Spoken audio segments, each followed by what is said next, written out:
Te voy a explicar al detalle la guerra entre Irán e Israel y cómo esta puede afectar a los mercados financieros. Hoy se reúne la Fed y lo esperable es que Jerome Powell mantenga los tipos de interés, a pesar que Donald Trump le haya llamado imbécil de forma pública por no querer bajarlos. En este contexto internacional tan convulso, te voy a explicar por qué los mercados financieros pueden colapsar. El 13 de junio del 2025 a las 2:15 horas de la madrugada, aviones F-35L israelíes atraviesan el espacio aéreo iraní y bombardean Natanz, Kohir y otras instalaciones sensibles. El ataque destruye parte de la planta de enriquecimiento, provoca contaminación radiactiva controlable y causa decenas de muertos, incluidos altos mandos de la guerra revolucionaria y científicos nucleares. Teherán lo declara acto de guerra y promete una respuesta dolorosa. Horas después, Irán lanza la mayor andanada balística de su historia. Más de 100 misiles Sharab-3, Emad y drones suicidas se dirigen a Tel Aviv, Jerusalén y Haifa. Las defensas Cúpula de Hierro y Arrow interceptan la mayoría, pero algunos proyectiles golpean edificios residenciales, donde los primeros balances son de 24 muertos y 590 heridos en Israel. Estados Unidos confirma que sus destructores Aegis y baterías Patriot en la región derribaron parte de los misiles iraníes. El presidente Donald Trump exige la rendición incondicional de Irán, despliega cazas adicionales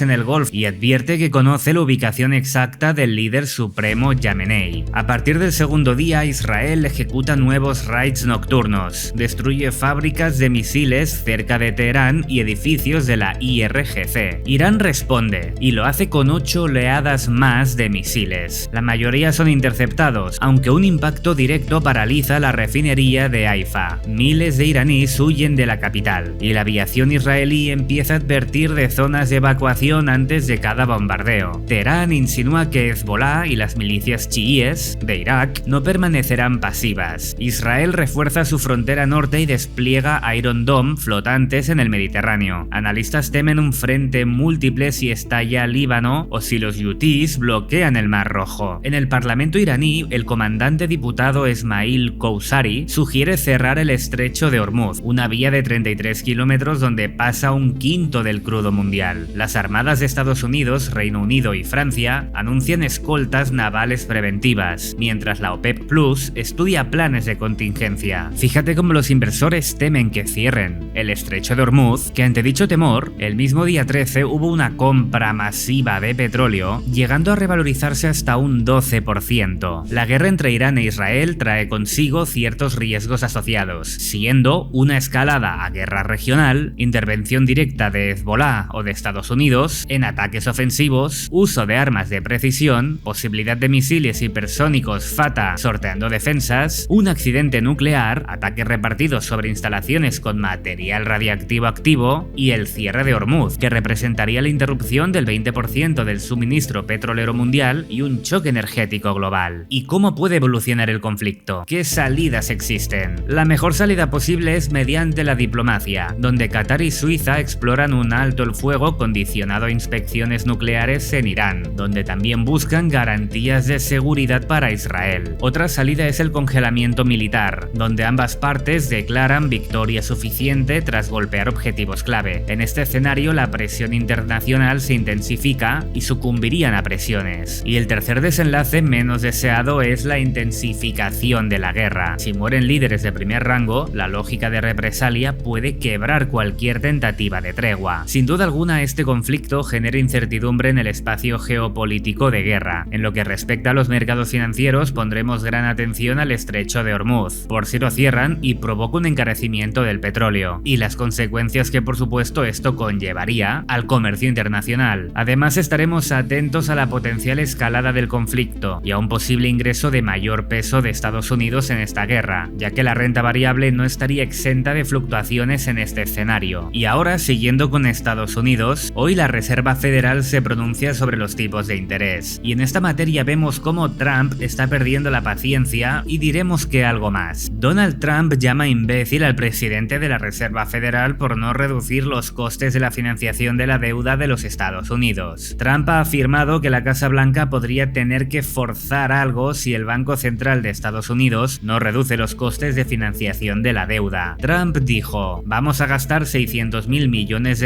al año por culpa de un imbécil que dice que no ve suficientes motivos para rebajar los tipos. Trump no concretó a qué se refería con forzar algo y afirmó que no despediría al presidente de la Fed antes del final de su mandato en mayo en 2026. Los analistas dan por descontado que la Reserva Federal mantendrá los tipos en el 4,5% pese a las amenazas del presidente de los Estados Unidos. La Reserva Federal de Estados Unidos no parece dispuesta a ceder a las presiones de Donald Trump. Los analistas creen que la Fed se mantendrá firme hoy en su hoja de ruta y dejará los tipos sin cambios hasta que se despejen las dudas sobre el impacto de la guerra comercial en la mayor economía del planeta. El último dato de la inflación publicado la semana pasada indica que los precios subieron en mayo un 2,4%, tan solo una décima más que en abril, muy por debajo de lo que estimaban los expertos, que esperan una mayor presión debido a la política arancelaria de Trump. Actualmente los tipos en Estados Unidos se encuentran en la franja comprendida entre el 4,25% y el 4,5%. Se mantienen sin cambios desde finales del año pasado, y esta sería la cuarta pausa consecutiva. Vamos a analizar los diferentes activos de nuestro interés que pueda ser afectado por la guerra entre Irán e Israel. Empecemos hablando del crudo, del petróleo. Ahora estás viendo el gráfico semanal del petróleo y como puedes ver se trata de un activo oscilante, donde tiene periodos donde está más caro y luego está más barato. Básicamente se trata de un macro rango que podemos decir que empezó tras la crisis del 2008. Y si te fijas, ahora nos encontramos en un punto intermedio. Hemos visto petróleos más caros y también más baratos. ¿Cuál es el contexto del petróleo? Por un lado venimos de una gran distribución en una parte alta del canal, sobre el cual nos han generado un impulso bajista y los grandes fondos de inversión están apostando a la baja en el petróleo. Y esto empezó ya por julio del 2022. Hablando claro y directo, ¿qué puede cambiar en la cotización del petróleo para pensar que el petróleo puede subir de una forma algo agresiva? Probablemente por afectación en el estrecho de Hormuz. Fíjate qué importante es esta estructura, que es la que está delimitando la estructura bajista del petróleo. ¿Qué quiero decir? Que si viéramos una ruptura agresiva de esta estructura al alza, en otras palabras, un cisne negro, esto podría ser un fuerte indicativo que el precio del petróleo en el medio-largo plazo pueda tender a revalorizarse y que se rompa con la tendencia bajista. Eso sí, ahora hay que hacerse la pregunta, ¿esto ha sucedido ya? ¿Tenemos confirmación de dicho tramo alcista? Por supuesto que no tenemos confirmación, y no hay que dejarse llevar por el miedo, desde luego, pero claro que llama la atención esta zona de defensa, una zona de defensa que ya habría sido vulnerada. Y hace bien poquito, estamos hablando del mes de mayo, hace un mes, trabajaron una trampa que para nosotros puede ser que tras el impulso del canal y el rango nos hubieran hecho una acción climática tramposa que ahora está recuperando estructuras. Y ahora que está ascendiendo la guerra entre Irán e Israel y que se ha puesto en duda el correcto funcionamiento del estrecho de Hormuz, fíjate cómo las manos fuertes han corrido a hacer un test contra la estructura. Oye, no vaya a ser que más pronto que tarde, después de una corrección, nos jodan el estrecho y te tenga que generar ya un cisne negro. Básicamente se están preparando ante una posible necesidad de generación de cisne negro. Pero como te digo, para ser alcistas en el petróleo y pensar que se va a encarecer, primero, debemos de ver cómo el petróleo es incapaz de perder esta zona de defensa, ya que si esta zona la protegen, aquí sí que te digo que mucho cuidado, que la potencial ruptura futura de la estructura probablemente nos la podamos llegar a creer. Y esto evidentemente sería negativo en el sentido de que veríamos un crudo más caro a nivel internacional. Y todo esto, como te decía, puede acompañar por el cierre del estrecho de Hormuz. Entonces ya estás viendo qué tan importante es monitorear esta zona de defensa y este estructura, ya que la conservación de la zona y una posterior ruptura estructural nos puede proyectar que durante los siguientes meses y no años el petróleo pueda subir. Pero que quede algo claro, esto no está confirmado, hay que dar seguimiento a las estructuras y que no cunda el pánico. Este es el mensaje. Y ahora vamos a analizar a la renta variable, al SP500 y al oro. Pero antes dime, ¿tú qué piensas sobre la guerra entre Irán e Israel? ¿Cómo crees que va a ascender este conflicto? Me va a parecer muy interesante conocer tu opinión. Así que si la tienes, espero que nos dejes un comentario en este vídeo con tu opinión y que si te está gustando este análisis técnico avanzado, le des like al vídeo, te suscribas al canal y hagas clic en la campanita para que YouTube te avise de futuras publicaciones. Dicho esto, hay que entender el contexto de los índices americanos. Estás viendo el gráfico diario del SP500 y fíjate cómo nos estamos acercando, yo diría que precipitando, hacia el máximo histórico del SP500. Pues fíjate cómo tras un fuerte impulso alcista parece que estamos perdiendo fuelle en la continuidad. Y cuando vemos este tipo de comportamiento que está perpetrado por los grandes fondos de inversión, que no te digan lo contrario, si no, no veríamos esto día sí, día también en cualquier tipo de activo. Cuando vemos este tipo de comportamiento donde además se esté precipitando contra una estructura clave, esto es sinónimo de alerta, la luz roja está encendida y parpadeante. Es una llamada a la precaución. Evidentemente, esto no es ningún tipo de garantía a que el mercado tenga que colapsar, pero vamos a estar muy alerta. De hecho, lo que pienso que pueda llegar a ocurrir por todo el contexto macroeconómico geopolítico es que, ¿por qué no?, podamos llegar a vivir aún una acción climática alcista que pueda llegar a ser una trampa de mercado. Quizás no vivamos la trampa alcista, pero puede ser, y tras dicha trampa generar un cisne negro en la cuña alcista, cuyo cisne negro, tras unos rebotes, nos quiera llevar quizás al origen del rompimiento, que en su pasado se trató de un punto de inflexión. ¿Eso significa que somos bajistas para la renta variable y que entonces esperamos que se desplome y que venga una recesión mundial? No, desde luego que no. Simplemente hablamos de la potencial corrección antes de, ojo, quédate con esto, una continuación alcista hacia máximos históricos para los índices. Pero estamos hablando que puedan aprovechar toda esta casuística de guerra entre Irán e Israel, toda esa incertidumbre, junto con la guerra comercial, que parece que ya nos hayamos olvidado, junto con los tipos de interés que Jerome Powell no los quiere bajar, por mucho que Donald Trump le diga que es estúpido, todo este cóctel molotov,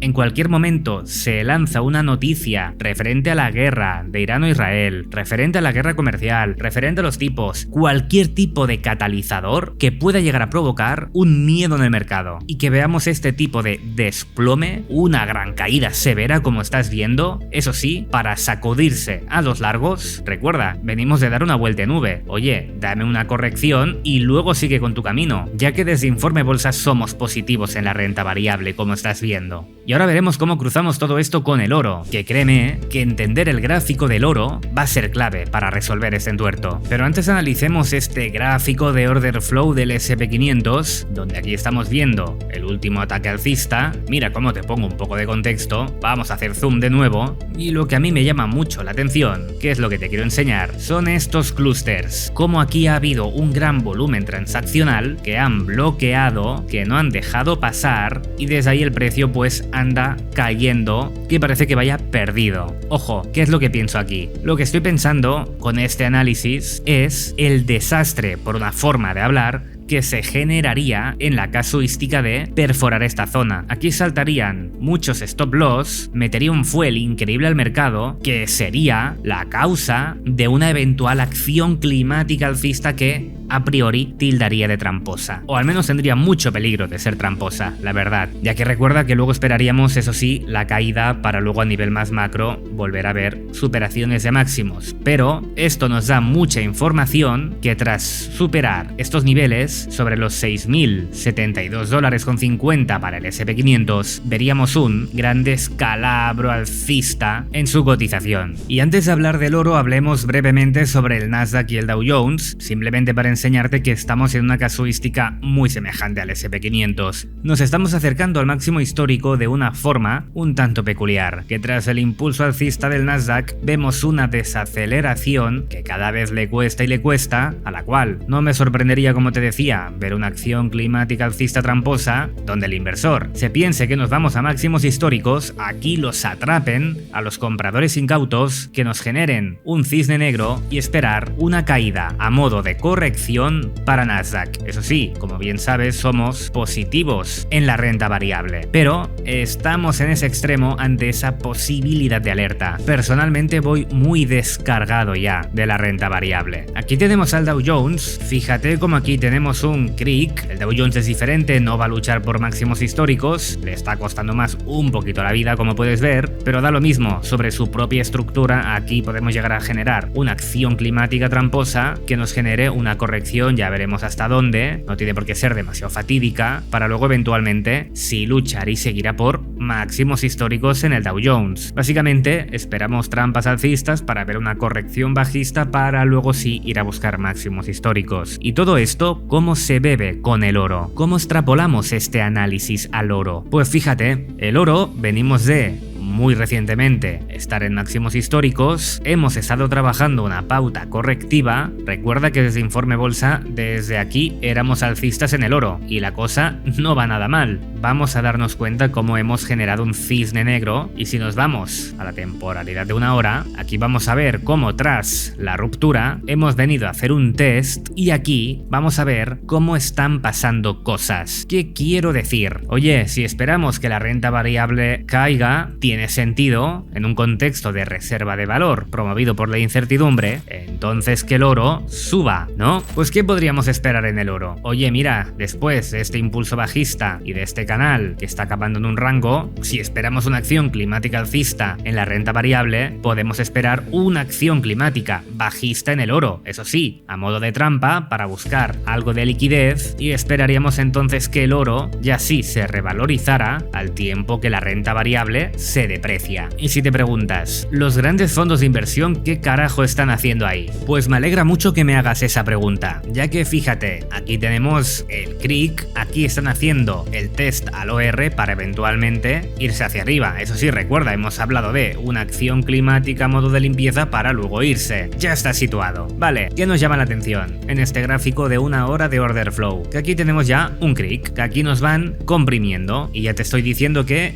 espero una acción climática tramposa antes de seguir. Pero vamos a ver qué está pasando aquí. Vamos a hacer un poquito de zoom y ahí nos vamos a dar cuenta de lo siguiente. Tras una caída impactante y dramática, ya empezamos a ver aquí compras. En otro ataque bajista, fíjate, compras, compras y compras en dos velas rojas, nada más y nada menos. En este ataque, aquí vemos un secado en la cinta, un desinterés transaccional, el cual también ha sido comprado, una vela roja. Y en este ataque, nuevamente, aparece la compra que sí es capaz de desplazar al alza. Todo esto apunta a absorción, desinterés, compras activas a mercado. Bueno, pinta que se está comprando. Vamos a movernos un poco más a la derecha y fíjate cuántos cortos atrapados aquí, con un gran volumen espectacular. Se ha intentado vender de forma desesperada el oro, pero el precio vemos que no ha continuado cayendo. Parece que todo este volumen y toda esta venta, que lo podemos ver en los clústeres de color rojo, donde se nos indica que hay venta agresiva intentando desplomar al precio, y en cambio no lo consiguen. Y si te fijas en este clúster, que parece ser muy poderoso, pues ya ha hecho la suya, ¿verdad? No han permitido que pasen por ahí, y en el siguiente ataque, de hecho vemos compra, y sí, se ha llevado el precio al alza. Y ahora parece que el precio está muy religioso, conservando estructuras. Bueno, al final, lo que apunta, es que en toda esta fase parece que están comprando. Y digo parece porque esta interpretación es muy compleja. Como te decía, no me sorprendería ver una acción climática bajista antes de hacer el movimiento. Por mucho que yo aquí esté viendo compras, como te digo, no me sorprendería que bajaran aún más el precio para comprar aún más barato y luego ya hacer el movimiento al alza. Ahora sí es tu momento. ¿Tú qué piensas que van a pasar con los mercados? Con el S&P 500, con los índices americanos y con el oro. ¿Y con el petróleo? Pues déjame tu opinión en los comentarios, que me va a parecer muy interesante conocer tu opinión. Y si te ha gustado este análisis técnico avanzado, dale like al vídeo, suscríbete al canal y haz clic en la campanita para que YouTube te avise de futuros informes. Mucha suerte con tus inversiones y hasta la próxima.